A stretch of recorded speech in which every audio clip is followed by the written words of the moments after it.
So you have the line on?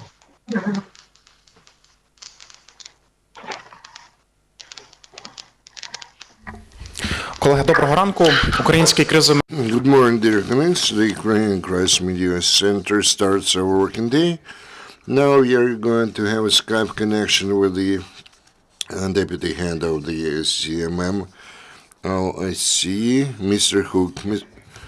Yes, I can hear. We are ready to listen to your report, please.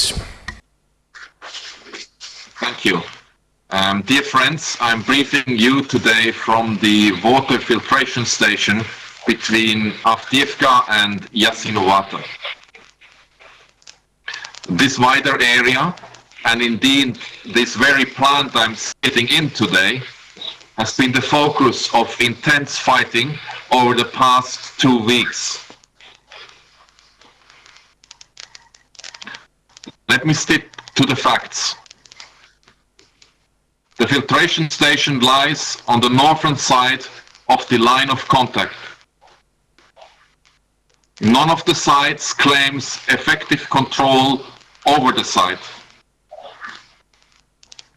Earlier today, I met with workers of the plant who told me that they need to be present to make the station work.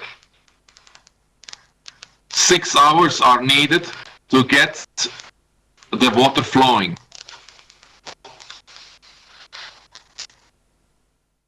Recently, the security situation did not permit the workers to conduct their work. Their plant has been targeted. Our observers have seen the impact and heard the shelling here. The workers want to make the station work, and people depending on the filtration station on both sides want to make it work. This area has also been the focus of intense media speculation and political comment, much of it ill-founded. There has even been a suggestion that the SMM has tacitly encouraged violence here. Let's be clear. There is no gray zone. Minsk does not foresee this. There is only a contact line set out in the Minsk agreement, which is agreed by both sides. But Minsk prohibits the sides from moving their positions forward. The closer the sides position to the line, the greater the chance of violence and misunderstanding. We have seen this happen, for instance, in Zaitsevo and Pavlopil. Dear friends, I promised you last week we would not shy away from naming those instigating violence. Frankly, with literally thousands of rounds being fired every day, it is impossible to know who instigated specific exchanges of fire. I can, however, tell you that we have seen a small number of Ukraine Armed Forces personnel close to the line of contact in an industrial zone just a little further south of here. This forward positioning to or even across the contact line reminds of events in Debaltseve. I witnessed the violence taking place in Debaltseve a year ago, and a few months later I saw the damage inflicted on the city. I can therefore tell you that there is no comparison between what is happening here today and what happened a year ago in Debaltseve. That said, any move to or across the contact line, even if it is only 100 meters, is serious. It is a direct provocation and inevitably leads to an escalation of violence. By any measure, there certainly has been an escalation in this area here.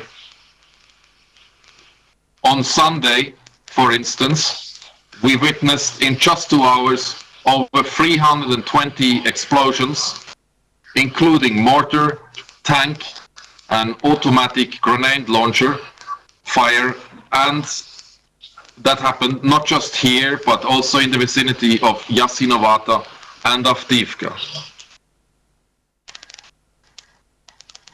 Regardless of who's responsible for this violence, there is absolutely no excuse for targeting of the water filtration plant here. Shelling the plant represents a serious and fundamental escalation in itself.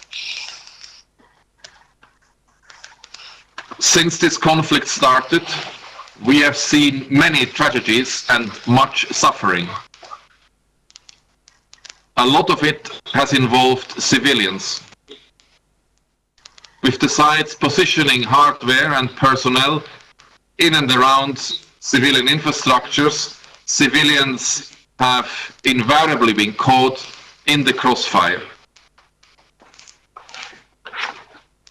Previously, we have seen pipelines and even power plants being shelled.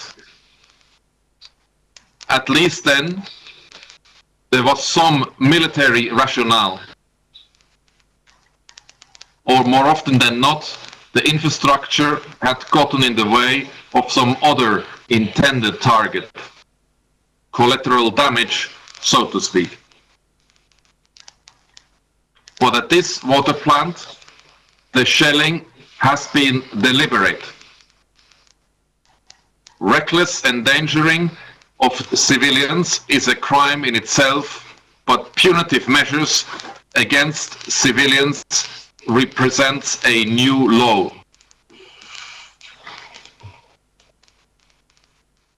We know water reserves are almost exhausted in Avdiivka, and if this continues, the people remaining there will surely face a critical healthcare, if not humanitarian crisis. The people of Jasinovato and parts of Donetsk city, also reliant on the water from this plant, will be equally affected.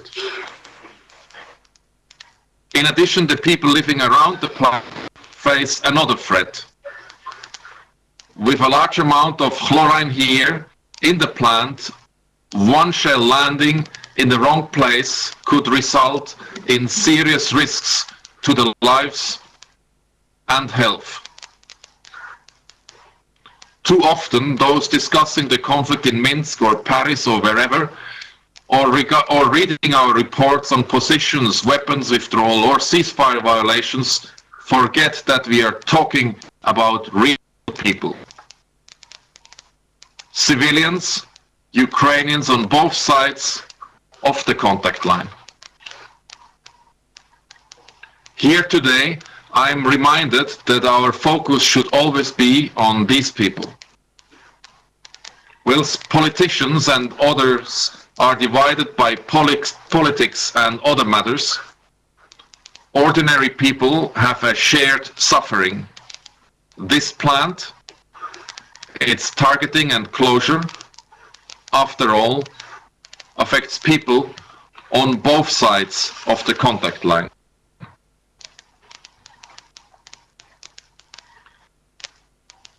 This tale of two cities is in fact a wider tale. Day in, day out, our monitors speak to people across Donbass on both sides of the conflict line. Pensioners at Stanica Luhanska waiting for hours to carry heavy shopping bags across an unsafe, rickety, snow-covered bridge. mothers with children displaced, living in often crowded conditions, dependent on a meager state resources and the generosity of strangers. Farmers whose land is unusable because there is a high mine risk preventing them from working it. People looking at closed mines, unable to feed their children. Dear friend, that could go on. Every person in this region and nearby Luhansk has a story. All of them will understand what is happening here. They will see people like themselves paying the price as they themselves have for the failures of others to bring this violence to an end. It is the time the rest of us started to refocus. What matters is that people in Yasinovata and Avdiivka have no water, that people have no pensions, that farmers can't grow food, and that people have no jobs. Today, I will travel onwards to Luhansk after this patrol and will report to you next week of my findings there.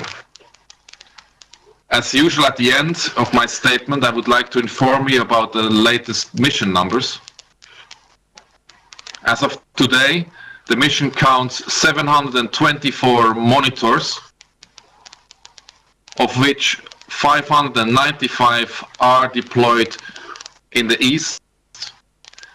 In addition, there are 293 Ukrainian colleagues working alongside us and 82 other international staff working for the OSCE Special Monitoring Mission. Thank you for your attention. Thank you, Mr. Hook. Are there any questions or clarifications, dear journalists? If no, thank you a lot, Mr. Hook, and looking forward to seeing you here next week. Thank you. Thank you, and